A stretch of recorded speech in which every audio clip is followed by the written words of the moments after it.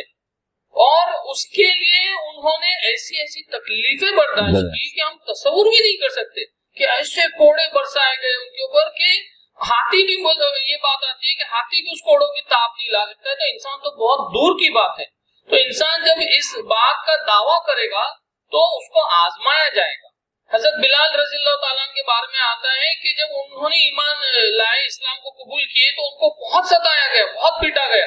کسی نے پوچھا کہ بلال اتنی تکلیف کیوں برداشت کر رہے ہو, تو کہا جب ہم سونا خریدنے جاتے ہیں تو کیا ہم اس کو ٹھوک پرکھ کر نہیں لیتے, تو ٹھیک اسی طرح سے جب ہم ایمان کا دعویٰ کریں گے تو کیا ہمارا رب ہم کو نہیں چیک کرے گا. تو یہاں پہ ہمارے لیے یہ انسپریشن ہے کہ یہ جو سورہ ہے, اس سورہ کے اندر اللہ تعالیٰ نے ہم کو زندگی کا ایک جو ویژن دیا ہے, اور اس ویژن کو اپنانے کے بعد یقیناً ہماری قسمت میں اللہ تعالیٰ انشاءاللہ کامیابی رکھے گا, جنت کی شکل میں, اللہ کی دیدار کی شکل میں. لیکن یہاں پہ ہم کو صبر کی ضرورت ہے کہ اس ایمان, نیک عمل اور حق کی جو تلقین, جو دعوت لوگوں کے سامنے پیش کرنا ہے, اس کے لیے ہم کو صبر کی انتہا ضرورت ہے. ہم اللہ تعالیٰ سے دعا کرتے ہیں کہ اللہ تعالیٰ جو کچھ بھی یہاں پہ کہا گیا جو صحیح بات ہے وہ اللہ کی طرف سے ہے, جو غلط بات ہے وہ ہماری علم کی کوتاہی ہے، ہماری غلط بیانی کی وجہ سے ہو سکتا ہے، ہم اللہ کے حضور اس کے لیے معافی چاہتے ہیں، اللہ سے دعا کرتے ہیں کہ اللہ تعالیٰ ہم کو قرآن کو سمجھنے کی توفیق دے، اس کے مطابق اپنی زندگیوں کو سنوارنے کی توفیق عطا فرمائے، قرآن کی گہرائیوں میں جانے کی اللہ تعالیٰ ہم کو توفیق دے، ہماری زندگیوں میں قرآن آئے، قرآن ہمارے سینے کا نور بنے، آج کے حالات کے اندر اللہ تعالیٰ قرآن کے ذریعے سے ہماری رہنمائی کرے، اور اس امت کو بھی اللہ تعالیٰ جو ہے عروج عطا کرے، اور جو اسلام غالب ہو، لوگ جو ہے اللہ کی عبادت کے اندر آ جائیں، اور یہ چار صفات جو ہے خود ہمارے اندر بھی اللہ تعالیٰ پیدا کرے، اور اس پورے دنیا کے اندر سارے انسانوں کے اندر یہ صفات اللہ تعالیٰ پیدا کرے۔ آمین وآخر دعوانا الحمدللہ رب العالمین۔ جزاک اللہ خیر۔